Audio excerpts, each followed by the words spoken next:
SLT within online learning සහ online working සඳහා ඇදහිය නොහැකි data දීමනා GB 30ක් රුපියල් 195යි GB 100ක් රුපියල් 490යි අඩුම මිලට වැඩිම data SLT වෙතින් නව sunlight sakura දැන් දික්කල් පවතින sakura මල් සුවඳින්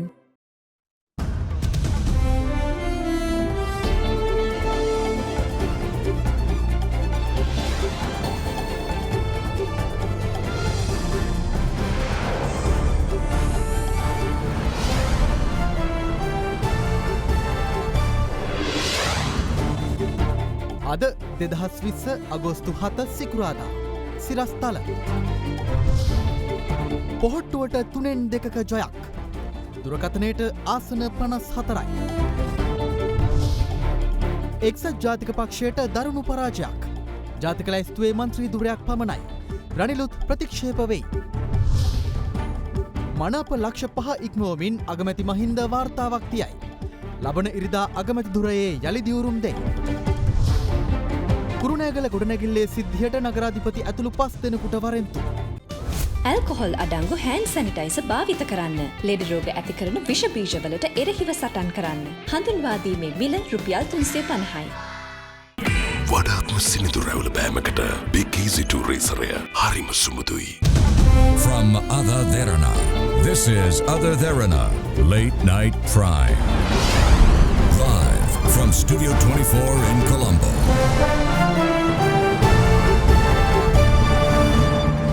ආයුබෝවන් ඔබ අදත් එක්වන්නේ අද දෙරණ රාත්‍රී 10 ප්‍රධාන ප්‍රවෘත්ති විකාශයත් සමගින් 2020 මහා මැතිවරණයේ සමස්ත ප්‍රතිඵලය අනුව ශ්‍රී ලංකා පොදු ජන පෙරමුණ මන්ත්‍රී ධූර 145ක් දිනා ගනිමින් පාර්ලිමේන්තුවේ 3/2කට ඉතා ආසන්න බලයක් තහවුරු කර ගැනීමට සමත් වුණා. උතුරු හා නැගෙනහිර පළාත්වලට වෙන්වෙන්ව තරඟ කළ එම පෙරමුණේ හවුල්කාර පක්ෂ ලබාගත් මන්ත්‍රී ධූර 5ද සමග 3/2ක ආණ්ඩුවකට අවශ්‍ය මන්ත්‍රී ධූර සංඛ්‍යාව සම්පූර්ණ වනවා. මන්ත්‍රී ධූර 54ක් ලබා ගනිමින් සමගි ජනබලවේගය මෙවර ප්‍රධාන විපක්ෂය බවට පත්ව සිටින අතර දරුණු පරාජයකට ලක් වූ එක්සත් ජාතික පක්ෂයට හිමි වුණේ ජාතික ලැයිස්තු මන්ත්‍රී ධූරයක් පමණයි.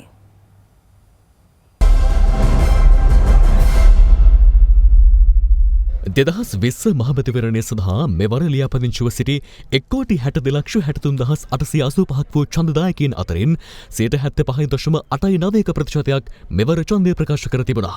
සමස්ත ඡන්ද ප්‍රතිඵලය අනුව ශ්‍රී ලංකා පොදු ජන පෙරමුණට ඡන්ද 68,53,690ක් හිමිව තිබෙන අතර එය ප්‍රතිශතයක් ලෙස ප්‍රකාශිත වළංගු ඡන්ද සංඛ්‍යාවෙන් 59.09%ක්. සමානුපාතික නියෝජන ක්‍රමය යටතේ මෙරට ඉතිහාසයේ පළමු වරට එක් දේශපාලන පක්ෂයක් හිමිකරගත් වැඩිම පාර්ලිමේන්තු මන්ත්‍රී ධුර සංඛ්‍යාව හිමිකර ගැනීමට පොදු ජන පෙරමුණු පක්ෂය සමත් වූ අතර ඔවුන් ලබාගත් සමස්ත මන්ත්‍රී ධුර ගණන 145ක්. ඒ ජාතික ලැයිස්තුවෙන් මන්ත්‍රී ධුර 17ක්ද හිමිවීමත් සමගයි. මෙවර උතුරු නැගෙනහිර පළාතේ දිස්ත්‍රික්ක කිහිපයකට ශ්‍රී ලංකා පොදු ජන පෙරමුණ තරග නොකළද එම පෙරමුණේ හවුල්කාර පාර්ශවයක් වන ඩග්ලස් දේවානන්ද මහතාගේ නායකත්වයෙන් යුත් EPDP පක්ෂය යාපනය සහ වන්නේ දිස්ත්‍රික්කවලින් මන්ත්‍රී ධුර 2ක් හිමිකරගත්තා. එමෙන්ම දිගාමඩුල්ල දිස්ත්‍රික්කයට තරග කළ ALM අතාවුල්ලා මහතාගේ නායකත්වයෙන් යුත් ජාතික කොංග්‍රසය එක් මන්ත්‍රී ධුරයක්ද යාපනය දිස්ත්‍රික්කයට ශ්‍රී ලංකා නිදහස් පක්ෂයෙන් තරග කළ අංගජන් රාමනාදන් මහතාට එක් මන්ත්‍රී ධුරයක්ද මඩකලපුව දිස්ත්‍රික්කයට තමිල් මක්කල් විදුතලේ පුලිගල් පක්ෂයෙන් තරග කළ ශිවනේසතුරේ චන්ද්‍රකාන්තන් හෙවත් පිල්ලයන් එක් මන්ත්‍රී ධුරයක්ද දිනාගත්තා. මේ අනුව එම මන්ත්‍රීවරුන් 5 දෙනාම ශ්‍රී ලංකා පොදු ජන පෙරමුණට සහාය පළ කිරීම හේතුවෙන් පාර්ලිමේන්තුවේ 3/2ක බහුතරයට අවශ්‍ය මන්ත්‍රී ධුර 150 සම්පූර්ණ කර ගැනීමට අවස්ථාව සැලසෙනවා. මැතිවරණ දිස්ත්‍රික්ක 22කින් 18කම ජය ශ්‍රී ලංකා පොදු ජන පෙරමුණ හිමි කරගත් අතර තැපැල් ඡන්ද ප්‍රතිඵලය අනුවත් මැතිවරණ දිස්ත්‍රික්ක 22කින් 18කම බලය හිමි වුණේද පොදු ජන පෙරමුණටයි. සමගි ජනබලවේගය මෙවර මහමැතිවරණයෙන් පාර්ලිමේන්තුවේ ප්‍රධාන විපක්ෂය බවට පත් වුණා. ඒ ඡන්ද 27,71,980ක් ලබා ගනිමින් වන අතර එය ප්‍රකාශිත වළංගු ඡන්ද සංඛ්‍යාවෙන් 23.9%ක්. ඔවුන් ජයග්‍රහණය කළේ ත්‍රිකුණාමලය දිස්ත්‍රික්කය පමණයි.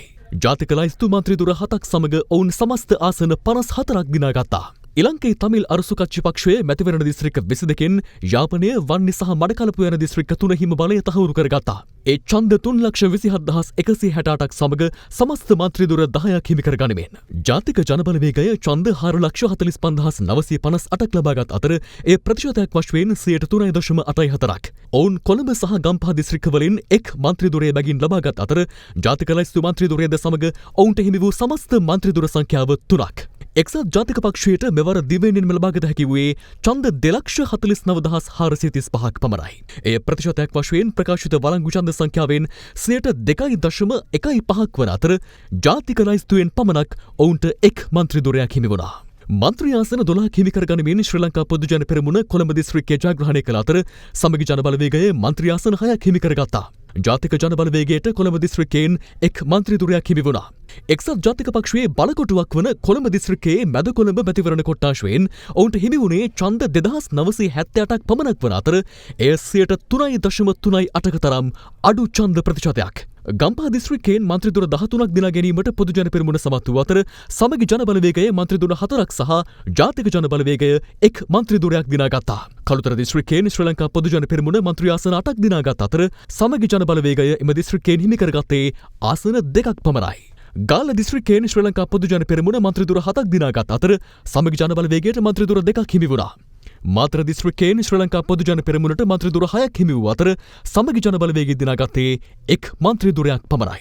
ශ්‍රී ලංකා පොදු ජන පෙරමුණ වෙනුවෙන් වැඩිම ඡන්ද ප්‍රතිශතයක් හිමිව තිබුණේ මාතර දිස්ත්‍රික්කයේ කමුරුපිටිය මැතිවරණ කොට්ටාශින් වන අතර එම ප්‍රතිශතය 78.17ක්. හම්බන්තොට දිස්ත්‍රික්කයෙන් මන්ත්‍රීදුර 6ක් පොදු ජන පෙරමුණ දිනා ගනිද්දී සමගි ජන බලවේගය එක් මන්ත්‍රීදුරයක් හිමි කරගත්තා. බදුල්ල දිස්ත්‍රික්කයෙන් ශ්‍රී ලංකා පොදු ජන පෙරමුණට මන්ත්‍රීදුර 6ක් හිමි වූ අතර සමගි ජන බලවේගයට හිමි වූ මන්ත්‍රීදුර ගණන 3ක්. මොණරාගල දිස්ත්‍රික්කයෙන් ශ්‍රී ලංකා පොදු ජන පෙරමුණ මන්ත්‍රීදුර 5ක් දිනාගත් අතර සමගි ජන බලවේගයට හිමි වූයේ එක් මන්ත්‍රීදුරයක් පමණයි. අනුරාධපුර දිස්ත්‍රික්කයෙන් පොදු ජන පෙරමුණ මන්ත්‍රීදුර 7ක්ද සමගි ජන බලවේගයේ මන්ත්‍රීදුර 2ක්ද දිනාගත්තා. ශ්‍රී ලංකා පොදු ජන පෙරමුණ පොළොන්නරුව දිස්ත්‍රික්කයෙන් මන්ත්‍රීදුරයන් 4ක් දිනාගත්තා.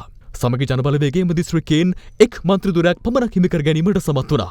කුරුණෑගල දිස්ත්‍රික්කයෙන් පොදු ජන පෙරමුණ දිනාගත් සමස්ත මන්ත්‍රීදුර සංඛ්‍යාව 11ක්. එම දිස්ත්‍රික්කයෙන් සමගි ජන බලවේගයට හිමි වූ මන්ත්‍රීදුර ගණන 4ක්. පුත්තලම දිස්ත්‍රික්කයෙන් පොදු ජන පෙරමුණ මන්ත්‍රීදුර 5ක් ලබාගත් අතර සමගි ජන බලවේගය මන්ත්‍රීදුර 2ක් දිනාගත්තා.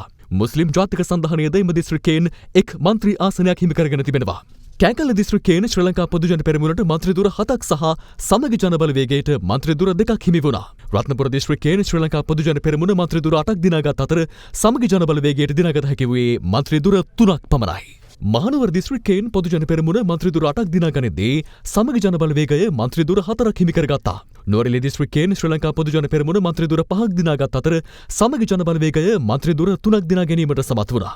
මාතලේ දිස්ත්‍රික්කයේ සමස්ත මන්ත්‍රීදුර 5න් 4ක් පොදු ජන පෙරමුණ හිමි කර ගනිද්දී ඉතිරි මන්ත්‍රීදුරේ දිනාගත්තේ සමගි ජන බලවේගයයි.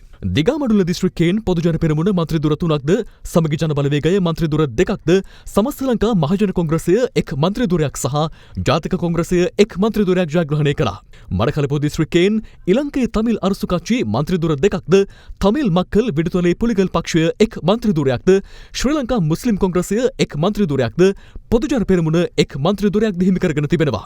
ත්‍රිකුණාමලය දිස්ත්‍රික්කයේ ජයගත් සමගි ජන බලවේගය මන්ත්‍රීදුර 2ක්ද ශ්‍රී ලංකා පොදු ජන පෙරමුණ එක් මන්ත්‍රීදුරයක්ද ඉලංකේ තමිල් අරසු කච්චි එක් මන්ත්‍රීදුරයක්ද දිනාගත්තා. යාපනයේ දිස්ත්‍රික්කයෙන් ඉලංකේ තමිල් අරසු පක්ෂයට මන්ත්‍රීදුර 3කුත් අකිල ඉලංකේ තමිල් කොංග්‍රසය ශ්‍රී ලංකා නිදහස් පක්ෂය EPDP තමිල් මක්කල් තේසිය කුට්ටන යන පක්ෂවලට එක් මන්ත්‍රීදුරේ බැගිනුත් හිමි වුණා. වන්නි මැතිවරණ දිස්ත්‍රික්කයෙන් මන්ත්‍රීදුර 3ක් ඉලංකේ තමිල් අරසු පක්ෂය දිනාගත්තා. ශ්‍රී ලංකා පොදු ජන පෙරමුණ සමගි ජන බලවේගය සහ EPDP පක්ෂය එක් මන්ත්‍රීදුරේ බැගින් එම දිස්ත්‍රික්කයෙන් හිමි කරගෙන තිබෙනවා. මෙවර සමස්ත ප්‍රතිඵලයට අනුව අපේ ජනබල පක්ෂයට එක් ජාතික ලයිස්තු මන්ත්‍රීදුරයකුත් ශ්‍රී ලංකා මුස්ලිම් කොංග්‍රසයට එක් මන්ත්‍රීදුරයකුත් හිමිව තිබෙනවා. මෙතර මෙවර මහමැතිවරණයේ ශ්‍රී ලංකා පොදු ජන පෙරමුණ සමග සන්දානගතව සිටින ශ්‍රී ලංකා නිදහස් පක්ෂ සමාජිකයන් 14 දෙනෙකු මන්ත්‍රීදුර සඳහා සුදුසුකම් ලබා සිටිනවා. එහි සභාපති හිටපු ජනාධිපති මෛත්‍රීපාල සිරිසේන, එහි මහලේකම් දයාසිරි ජයසේකර, මහින්ද අමරවීර, රංජිත් සියඹලාපිටිය, දුෂ්මන්ත මිත්‍රපාල, දුමින්ද දිසානායක, අංගජන් රාමනාථන්, කාදර් මස්තාන්, ලසන්ත අලගියවන්න, නිමල් සිරිපාල් ද සිල්වා, චාමර සම්පත් දසනායක, ශාන් විජයලාල් ද සිල්වා, ශාන්ත බණ්ඩාර, ජගත් පුෂ්ප කුමාර යන පිරිසයි. The big story. සෙලාන් බැංකුව සුහද හදක් ඇති දේශීය බැංකුව. 2020 මහමැතිවරණයේ දිස්ත්‍රික් මට්ටමින් ජයග්‍රහණය කළ පක්ෂ විපක්ෂ මන්ත්‍රීවරුන් හා ඔවුන්ගේ පාක්ෂිකයන් ඊයේ මෙන්ම අදත් සිය ජයග්‍රහණය සැමරුවා. ශ්‍රී ලංකා පොදු ජන පෙරමුණේ ජයග්‍රහණය වෙනුවෙන් පාක්ෂිකයන් පිරිසක් අද පෙරවරුවේ මාලිකාකන්ද ප්‍රදේශයේදී මෙලෙස කිරිබත් බෙදමින් ජය සැමරුවා. කොළඹ දිස්ත්‍රික්කය නියෝජනය කරමින් වැඩිම මනාප ඡන්ද ගණනක් ලබාගත් රියාද් මිරාල් ආචාර්ය සරත් වීරසේකර මහතාගේ නිවසට පැමිණි පාක්ෂිකයින් ජය සමරනු ලැබුවා. එමෙන්ම පොදුජන පෙරමුණින් තේරීපත් වූ නීතිඥ මధుර විතානගේ මහතාගේ ජයග්‍රහණය වෙනුවෙන් ඔහුගේ පාක්ෂිකයින් සුබපැතීම සඳහා ඒ මහතාගේ කාර්යාලයට රැස්ව සිටි ආකාරයයි මේ. ගම්පහ දිස්ත්‍රික්කයෙන් වැඩිම මනාප ලබාගත් ආචාර්ය නාලක ගොඩහේවා මහතාගේ මෙන්ම අනෙකුත් තේරීපත් වූ මන්ත්‍රීවරුන්ගේ පාක්ෂිකයින් ඡන්ද ගණන් කිරීමේ මධ්‍යස්ථාන වෙත රැස්ව මෙලෙස ජය සමරනු ලැබුවා.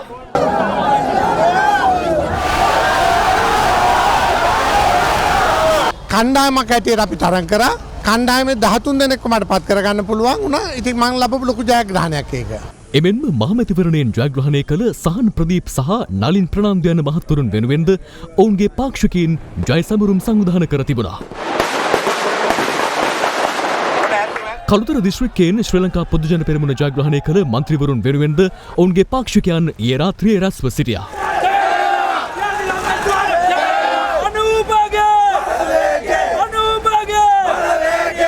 කළුතර දිස්ත්‍රික්කයෙන් තේරීපත් වූ ලලිත් එල්ලාවල මහතාගේ ජයග්‍රහණය මෙලෙස සමරනු ලැබුවා.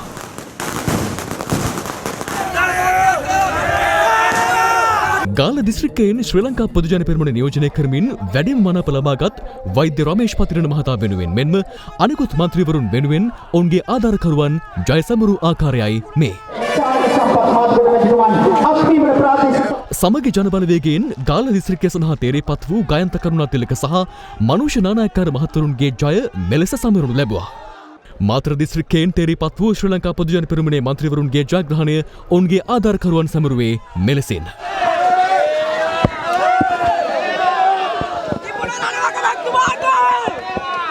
ස්තුතිවන්ත වෙනවා මාතර දිස්ත්‍රික්කයේ 1,31,10ක් මනාප ලබා දීම සඳහා මැදිහත් වෙච්ච සියලුම මාතර දිස්ත්‍රික්කයේ ආදරණීය ජනතාවටත් මාතර දිස්ත්‍රික්කය තුලත් ඉන් එපිටත් ස්තුති කරන්නට මේක අපි අවස්ථාවක් කරගන්නවා.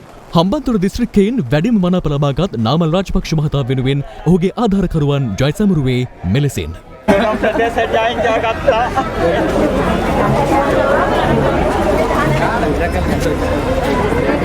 සමස්ත ශ්‍රී ලාංකීය ජනතාව ලැබූ ජාති විශේෂ ජයග්‍රහණයක් තමයි අන්තවාදීන් නැතුව ආණ්ඩුවක් පිහිටවන්න ලබා දුණු ජනවරම. ඉතින් මේකේ උපරිම ප්‍රයෝජනයට ගන්න ඕනේ.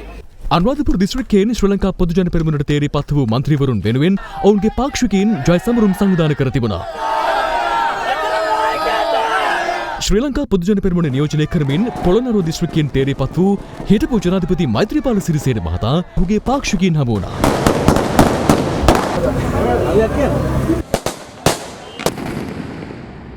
මේ අතර කුරුණෑගල දිස්ත්‍රික්කයෙන් තේරීපත් වූ ශ්‍රී ලංකා පොදුජන පෙරමුණේ මන්ත්‍රීවරුන්ගේ ජයග්‍රහණද ඔවුන්ගේ ආධාරකරුවන් සැමරු ආකාරයයි මේ.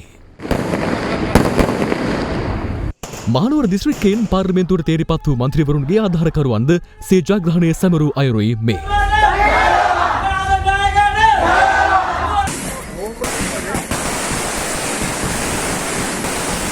ඉතාම පැහැදිලිවම කියන්න ඕනේ මගේ නෙමෙයි ඔයාලගේ දක්ෂතාවය නිසා අපිට ඊයේ දිනේ මහනුවර පළවෙනි දරට එන්න පුළුවන් වුණා කියලා. ඉදිරි කාලයේ අතිගරු ජනාධිපතිතුමා කරු අග්‍රාමාත්‍යතුමාගේ නායකත්වයෙන් අපි බලාපොරොත්තු වෙනවා මහනුවර ගොඩනගන වැඩපිළිවෙලක්. මේ කෑගල්ල දිස්ත්‍රික්කයෙන් පාර්ලිමේන්තුවට තේරීපත් වූ අපේක්ෂකයින්ගේ ආධාරකරුවන් සිය ජයග්‍රහණය සමරු ආකාරයයි.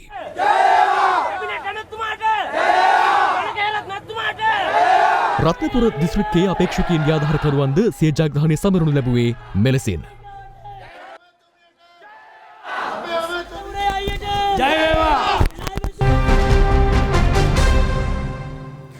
මහින්ද රාජපක්ෂ මහතා එළඹෙන ඉරිදා උදෑසන අග්‍රාමාත්‍ය ධුරය යළි දියුරුම් දීමට නියමිතයි. ලැබූ විශිෂ්ට මැතිවරණ ජයග්‍රහණයෙන් පසු අද නිවේදනයක් නිකුත් කරමින් අග්‍රාමාත්‍යවරයා පෙන්වා දෙන්නේ ජනාධිපතිවරයා ඉදිරිපත් කළ සෞභාග්‍ය දැක්ම රට තුළ තහවුරු කළ හැකියයි මහ මැතිවරණයේ ජය ගැනීමෙන් සනාථ වන බවයි. 2020 මහමැතිවරණයේ ජයග්‍රහණය වෙනුවෙන් අග්‍රාමාත්‍ය මහින්ද රාජපක්ෂ මහතා පණිවිඩයක් නිකුත් කර තිබුණා. ශ්‍රී ලංකා පොදුජන පෙරමුණ ලද අති විශිෂ්ට ජයග්‍රහණය වෙනුවෙන් ඡන්දය භාවිත කළ සියලු දෙනාට තමාගේ සහ පක්ෂයේ ප්‍රණාමය පුද කරන බව අග්‍රාමාත්‍යවරයා පවසනවා. කොවිඩ් වසංගතය හමුවේ ලෝකයේම අකර්මණ්‍ය වී ඇති කාලයක පැවැත් වූ මැතිවරණයේදී ප්‍රජාතන්ත්‍රවාදී වෙනුවෙන් කටයුතු කිරීමට ජනතාව ඉදිරිපත් වීම පිළිබඳව රටක් වශයෙන් සතුටට පත්විය යුතු බව එහි සඳහන්. මහමැතිවරණයේ ප්‍රතිඵල ප්‍රකාශයට පත් කරන අතරතුර ඊයේ රාත්‍රියේ පාක්ෂිකයන් රැසක් අග්‍රාමාත්‍ය මහින්ද රාජපක්ෂ මහතාගේ තංගල්ලේ පිහිටි කාල්ටන් නිවස ඉදිරිපිටට රැස්ව සිටියා.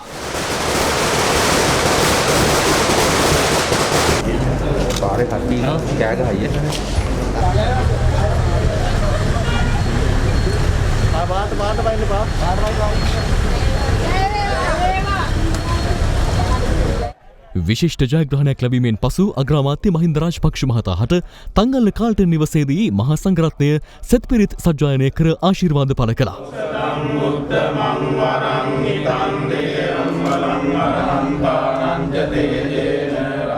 මෙහිදී අනෙකුත් ආගමික පූජක පක්ෂයේ ආශිර්වාදයද පළ වුණා.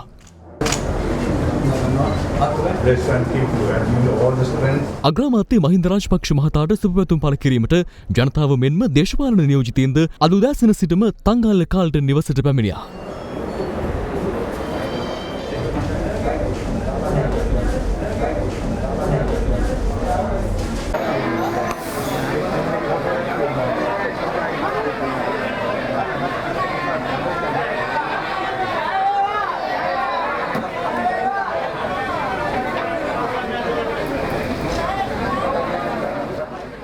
මේ අතර අග්‍රාමාත්‍යවරයා ලැබූ නව මැතිවරණ ජයග්‍රහණයට රටවල් රැසක රාජ්‍ය නායකයින්ගේ සුභාශිංසන පළ වී තිබෙනවා. අග්‍රාමාත්‍යවරයාව දුරකථනයෙන් ඇමතු ඉන්දියා අග්‍රාමාත්‍ය නරේන්ද්‍ර මෝදි මහතා පවසා ඇත්තේ ඉන්දියාව සහ ශ්‍රී ලංකාව අතර දීර්ඝකාලීන සහයෝගීතාවය සහ මිත්‍රත්වය තවදුරටත් වර්ධනය කර ගැනීමට ඉදිරියේදී පියවර ගන්නා බවයි. මාලදිවෙන් ජනාධිපති ඉබ්‍රාහිම් මොහමඩ් සෝලි, එරට උපජනාධිපති ෆයිසල් නසීම්, සිංගප්පූරු අග්‍රාමාත්‍ය ලී සියැන් ලුන් සහ නේපාල අගමැති කේ.පී. ශර්මා ඔලි මහත්වරුන්ද අගමැතිවරයා දුරකථනයෙන් අමතමින් සිය සුභාශිංසන පළ කර තිබෙනවා. මෙරට අමරිකානු තානාපති කාර්යාලයේ නිවේදනයක් නිකුත් කරමින් සඳහන් කරන්නේ COVID-19 වසංගතයෙන් එල්ල වූ අභියෝග තිබේදී පවා සාමකාමී සහ ක්‍රමවත් අන්දමින් මැතිවරණය පැවැත්වීම සම්බන්ධයෙන් එක්සත් ජනපදය ශ්‍රී ලංකාවට සුබපතන බවයි. මේ අතර මෙවර මහමැතිවරණයේදී ලද ප්‍රතිඵල අනුව ශ්‍රී ලංකා පොදුජන පෙරමුණට හිමි වූ ජාතික ලැයිස්තු මන්ත්‍රී ධුර සඳහා පත් කරන පිරිසගේ නාම ලේඛනය එම පක්ෂය විසින් මැතිවරණ කොමිෂන් සභාව වෙත අද බාර දෙනු ලැබුවා. ශ්‍රී ලංකා පොදුජන පෙරමුණට හිමි වූ ජාතික ලැයිස්තු මන්ත්‍රී ධුර ගණන 17ක්. ශ්‍රී ලංකා පොදුජන පෙරමුණේ ජාතික ලැයිස්තු මන්ත්‍රී ධුර සඳහා පත් කරන එම පිරිස අද ප්‍රකාශයට පත් කෙරුණා. ඒ අනුව නීතිය පිළිබඳ ගෞරවාන්විත මහාචාර්ය ජී.එල්. පීරිස්, නීතිඥ සාගරකාරී වසම්, හිටපු මහ බැංකුව අධිපති වරලත් ගණකාධිකාරී අජිත් නිවාඩ් කබ්‍රාල්, ජනාධිපති නීතිඥ මොහමඩ් අලි සබ්රී, ජනාධිපති නීතිඥ ජයන්ත වීරසිංහ, හිටපු අමාත්‍ය අභාව ප්‍රාප්ත සාලිත් දිසානායක මහතාගේ බිරිඳ වන විශ්‍රාමික ගුරු උපදේශිකා මංජුලා දිසානායක, ජ්‍යෙෂ්ඨ මහාචාර්ය රංජිත් බණ්ඩාර, මහාචාර්ය චරිත හේරත්, සමාජ ක්‍රියාකාරී ගෙවිඳු කුමාරතුංග, හිටපු පාර්ලිමේන්තු මන්ත්‍රී මොහමඩ් මුසම්මිල්, මහාචාර්ය තිස්ස විතාරණ, තේරිපත් වූ පාර්ලිමේන්තු මන්ත්‍රී දිනේෂ් ගුණවර්ධන මහතාගේ පුත් ඉංජිනේරු යදාමිනී ගුණවර්ධන, උතුරු පළාත් හිටපු ආණ්ඩුකාර ආචාර්ය සුරේන්ද්‍ර රාගවන්, ව්‍යාපාරික ටිරාන් අලස්, බස්නාහිර පළාත් හිටපු ආණ්ඩුකාර විශේෂඥ වෛද්‍ය සීතා අරඹිපොළ, හිටපු පාර්ලිමේන්තු මන්ත්‍රී ජයන්ත කැටගොඩ මෙන්ම ව්‍යාපාරික මොහමඩ් ෆලීල් මර්ජාන් යන මහත්මීන් ශ්‍රී ලංකා පොදුජන පෙරමුණේ ජාතික ලැයිස්තු මන්ත්‍රීවරු ලෙස නම් කර තිබෙනවා. මෙරට පාර්ලිමේන්තුවේ පැරණිම දේශපාලන පක්ෂයක් වූ එක්සත් ජාතික පක්ෂය 73 වසරක මැතිවරණ ඉතිහාසයේ දරුණුතම පරාජයට මෙවර මුහුණ දුන්නා. කිසිදු මැතිවරණ කොට්ටාශයක් හෝ දිනා ගැනීමට අසමත් වූ එක්සත් ජාතික පක්ෂය මෙවර ලබාගත්තේ එක් ජාතික ලැයිස්තු මන්ත්‍රී ධුරයක් පමණයි. ඒ සමගම එහි වැඩිම කාලයක් නායකත්වයේ හෙබ වූ රනිල් වික්‍රමසිංහ මහතාට එම ධුරය අහිමිවීමේ අවදානමක් මතුව තිබෙනවා.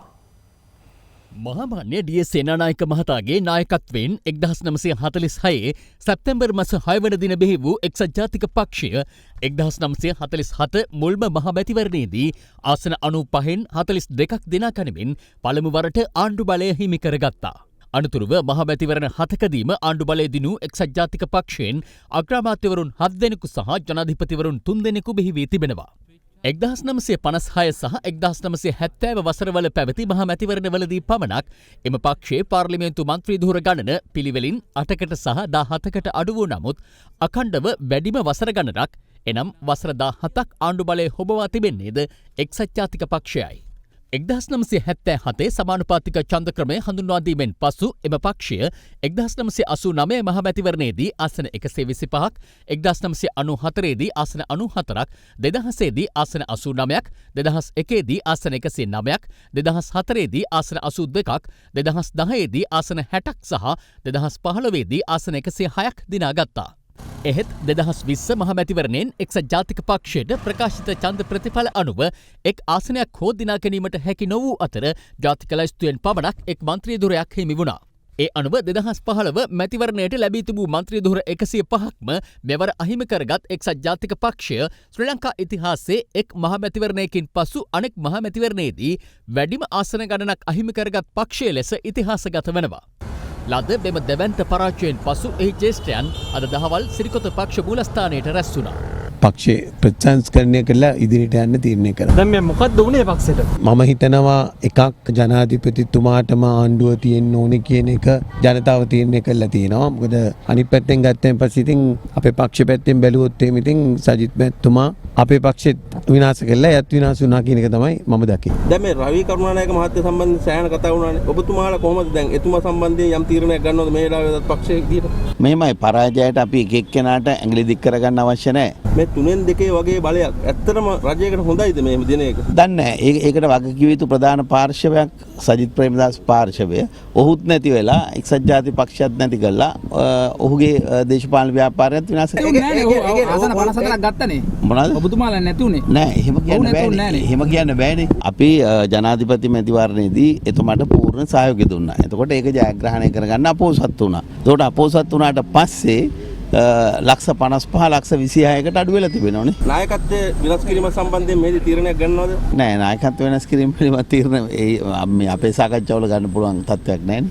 මේ අතර අද නිවේදනයක් නිකුත් කරමින් එක්සත් ජාතික පක්ෂ වහලේකම් අකිල විරාජකාරී වසම් මහතා සඳහන් කර තිබුණේ පක්ෂයක් ලෙස අභ්‍යන්තරයෙන් මෙන්ම බාහිරින් පැමිණි අභියෝගවලටද මුහුණ දුන් අතර තම පාර්ශවයේ මෙන්ම අනෙක් අයගේ අසාර්ථක වීම් වල සහ අඩුපාඩුවලද වගකීම භාර ගන්නා බවයි. දැන් තවත් පුවත් කිහිපයක්. යාපනයේ මධ්‍ය මහා විද්‍යාලයේ පැවති ඡන්ද ගණන් කිරීමේ මධ්‍යස්ථානයට පැමිණි එම්.එස්. සුමන්දිරන් මහතාට එහි සිටි පිරිසකගෙන් දැඩි විරෝධයක් එල්ල වුණා. එහිදී උණුසුම්කාරී තත්ත්වයක් ඇති වූ අතර තත්ත්වය පාලනය කිරීමට පොලිස් විශේෂ කාර්යබලකාය සහ පොලිසිය දැඩි පරිශ්‍රමයක් ගත් අයුරුයි මේ.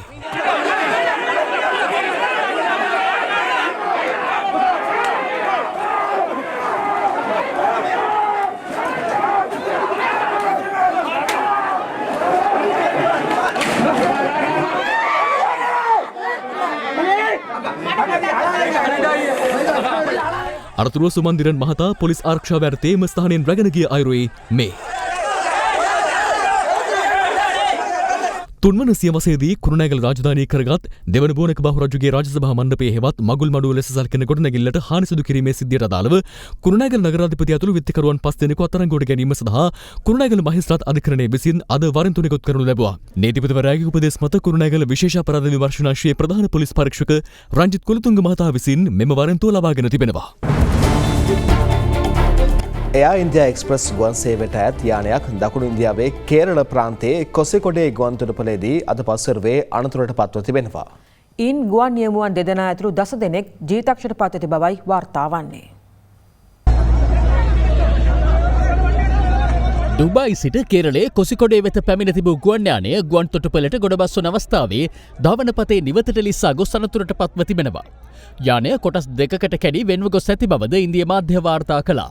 අනතුර සිදුවන අවස්ථාවේ මගින් හා කාර්යමණ්ඩල සමාජිකයින් 191 දෙනෙකු යානයේ සිට තිබුණා. අනතුරින් බොහෝ පිරිසක් තුවාල ලබා ඇති බවට තොරතුරු වාර්තා වන අතර ඔවුන් ප්‍රතිකාර සඳහා රෝහල් ගත කර ඇති බවත් සඳහන්. ඒත් සමගින් අද දරන රාත්‍රියේ 10 ප්‍රධාන ප්‍රවෘත්ති විකාශය නිමාවට පත් වෙනවා. සුබ රාත්‍රියක්.